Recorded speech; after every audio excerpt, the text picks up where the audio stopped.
अस्सलामुअलैकुम, मैं हूं इरफान समोर। दोस्तों, बज़ाहिर तो इस वक्त इमरान खान जेल में कैद हैं, लेकिन दर हकीकत नवाज शरीफ साहब कैद नजर आते हैं। इमरान खान इस वक्त जेल में बैठकर भी धाड़ रहा है, जबकि नवाज शरीफ साहब इस वक्त भी खामोश हैं। नवाज शरीफ साहब के बारे में तीन मुख्तलिफ लोगों ने मुख्तलिफ आरा दी हैं, बातें की हैं, वो आपके साथ शेयर करूंगा।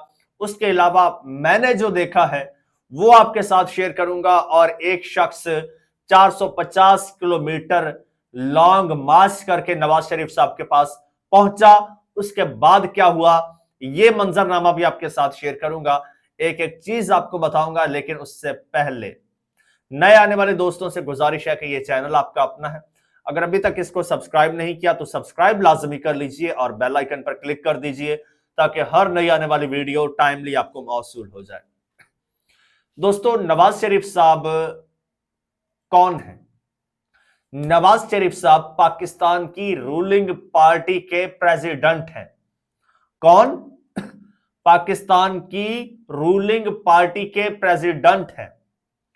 उनके बारे में जो सीनियर सहाफी हजरात और कुछ दीगर लोग बातें कर रहे हैं, और उनकी इस वक्त जो कंडीशन है, सुनकर आपको हैरत भी होगी और अफसोस भी होगा। मुस्लिम लीग नून का नारोवाल में एक जलसा होता है।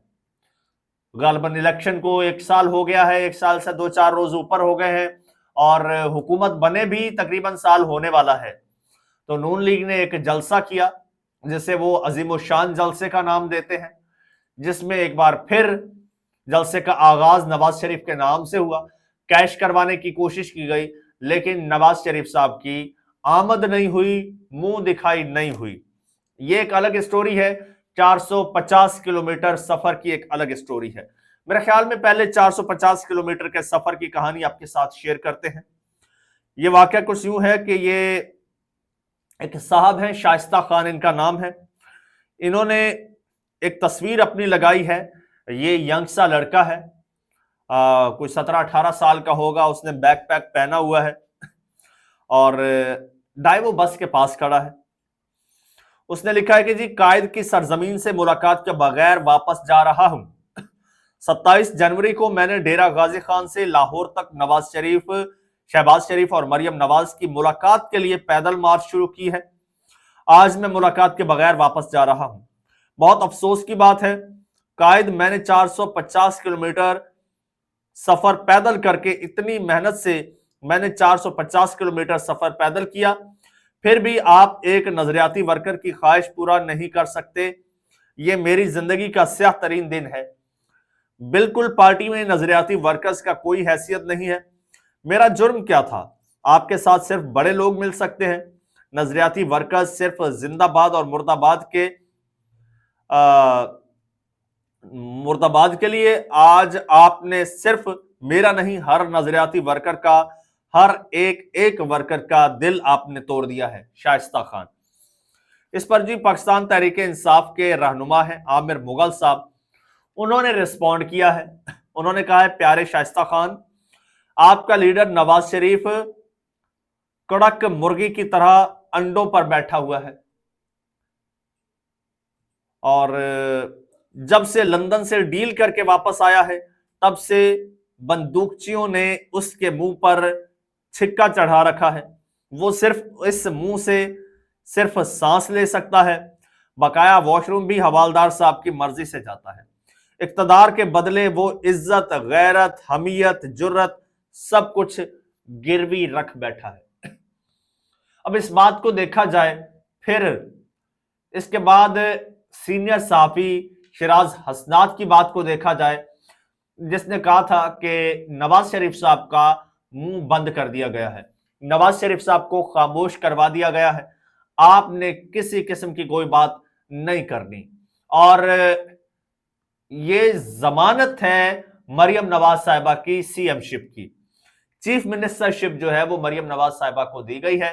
इसके बदले नवाज शरीफ साहब कंप्रोमाइज्ड हैं। नवाज शरीफ साहब किसी किस्म की कोई बात नहीं कर सकते, बोल नहीं सकते। लेकिन नवाज शरीफ साहब बोल पड़े हैं। वो क्या बोले हैं वो भी आगे चल के बताऊंगा। और ये चीज फिर मुझे पीएमएलएन के नारोवाल जलसे में भी नजर आई। अब जलसे में नवाज शरीफ साहब एक जलसे से एक दिन पहले अपनी नून लीग की जो है वो पार्टी का एक इजलास बुलाते हैं, मुलाकातें होती हैं पंजाब की लीडरशिप के साथ, मुख्तलिफ रीजन्स के जो उनके अहदेदारान हैं उनके साथ मुलाकातें होती है नवाज शरीफ साहब की। और फिर वहां पर जो बोले हैं वो तो मैं आपको सुनाऊंगा ही सही, लेकिन उसके बाद मैं एक्सपेक्ट कर रहा था कि नवाज शरीफ साहब अगले दिन के जलसे में कुछ धुआंधार तकरीर करेंगे, नवाज शरीफ साहब सबको लताड़ के रख देंगे और बताएंगे कि मेरे साथ किस तरह से ज्यादती की गई और मुझे किस तरह से बकरी बना के घर में बिठा दिया गया। लेकिन नवाज शरीफ साहब ने नहीं बताया, जलसे में नहीं गए, या फिर उनको ले जाया नहीं गया, या फिर कोई लेके नहीं गया, या फिर जाने से मना कर दिया गया, या फिर कह दिया गया कि भाई आप तो जामिन हो ना बोलने के, इसी के एवज हमें ये सब कुछ मिला है। खैर वहां पर नवाज शरीफ साहब नहीं गए, ना ही बोले हैं। उससे एक दिन पहले जो बोले हैं वो मैं आपको बता देता हूं। उन्होंने असल बात नहीं की जो करनी थी। अब सुनिएगा जी, मुस्लिम लीग नून के सदर और साबिक वजीर आजम नवाज शरीफ साहब ने कहा है कि बदतहजीबी, बदतमीजी, बुग्ज और इंतकाम को सियासत बना दिया गया। करप्शन, मुआशी तबाही, महंगाई और बदतमीजी तब्दीली की सौगातें थी। ये इतना बड़ा लीडर, इसका ये विजन है जी। नवाज शरीफ साहब ने और मरियम नवाज से पंजाब असम्बली अरकान ने मुलाकात की है जी। मुलाकात में साहिवाल, खानेवाल, मुल्तान, लोधरा, बिहारी और बहावल नगर डिवीजन से ताल्लुक रखने वाले अरकान असम्बली शामिल थे।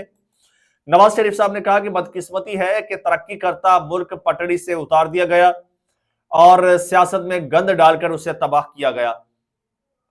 बदतहजीबी, बदतमीजी, बोग्ज और इंतकाम को सियासत बना दिया गया, जबकि मईशत और इकदार को तबाह किया गया। जमहूरियत की पीठ में खंजर घोंपा गया। ये बातें सुन के नवाज शरीफ साहब की मुझे ओकाड़ा का वो लड़का याद आ जाता है जो 21 अक्टूबर 2023 को नवाज शरीफ साहब जब 4 साल बाद खुद साख्ता जला वतनी के बाद वतन वापस लौटे थे, मीनारे पाकिस्तान पर उन्होंने जलसा किया था और नून लीग ने कहा था कि नवाज शरीफ साहब अपना विजन देंगे, नवाज शरीफ साहब अपना विजन देंगे। अब वो लड़का बड़ा एक्साइटेड था, सामने खड़ा होकर स्टेज के नवाज शरीफ साहब को सुन रहा था और मैं भी वहीं पर मौजूद था। तो एकदम मायूसी और गुस्से का इजहार करते हुए बोला, कहता है मैं ओकाड़ा से आया हूं और यहां पर मैं पिछले आधे घंटे से खड़ा हूं और नवाज शरीफ साहब वही 4 साल पुरानी रट लगाए जा रहे हैं कि मेरे साथ ज्यादती हुई, मेरी बेटी के साथ ज्यादती हुई, मेरी पार्टी के साथ ज्यादती हुई, मेरे खानदान के साथ ज्यादती हुई, मेरे साथ ये जुल्म हुआ। वो कहता है कि अपना ही रोना रोता जा रहा है, इसके अलावा ये विजन है। मैं ओकाड़ा से स्पेशली ये सुनने आया हूं, मैं तो ये सोचकर आया था और ये सुनकर आया था कि नवाज शरीफ साहब अपना विजन देंगे। ये विजन यहां पर नवाज शरीफ साहब दे रहे हैं। तो आज फिर नवाज शरीफ साहब बोले हैं और वही पुराना पौने 4 साल पुराना या पौने 5 साल पुराना विजन उन्होंने दिया है। और ये टोटल नवाज शरीफ साहब का अब उनकी अथॉरिटी रह गई है, इसके अलावा कुछ बोल नहीं सकते। अब उनके इंडिपेंडेंट होने और इंडिपेंडेंस के बारे में सीनियर साफिया नुसरत जावेद वो एक मिसाल दे रहे थे।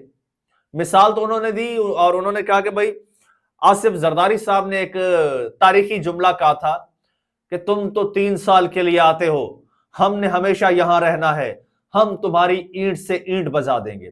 उससे अगले रोज उनकी नवाज शरीफ साहब से मुलाकात थी। नवाज शरीफ साहब 3 वक्त के वजीर आजम थे, 3 मरतबा के वजीर आजम थे। ये नुसरत जावेद साहब के अल्फाज हैं जो मैं कोट कर रहा हूं। उन्होंने कहा कि अगले ही दिन जरदारी साहब न्यूयॉर्क पहुंच गए, नवाज शरीफ साहब ने खाना कैंसिल कर दिया। वो कहते हैं नवाज शरीफ साहब 3 वक्त का वजीर आजम बकरी बन गया। इतनी हिम्मत, इतनी वर्थ नहीं थी कि वो खाना कैंसिल ना करते। और नवाज शरीफ साहब जो है उन्होंने खाना कैंसिल कर दिया, नाश्ता था गालिबन, नाश्ता कैंसिल कर दिया। जरदारी साहब न्यूयॉर्क जाके बैठ गए और वहां पर खामोशी से बैठ गए। ये इन दोनों की डेयरिंग लीडरशिप है जी, और ये डेयरिंग लीडरशिप क्वालिटी है नवाज शरीफ साहब की भी और जरदारी साहब की। तो उन्होंने कहा जी नवाज शरीफ साहब बकरी बन गए थे और वही कंडीशन, वही हालत, वही सूरत हाल और वही कुछ आज भी नवाज शरीफ साहब के साथ है।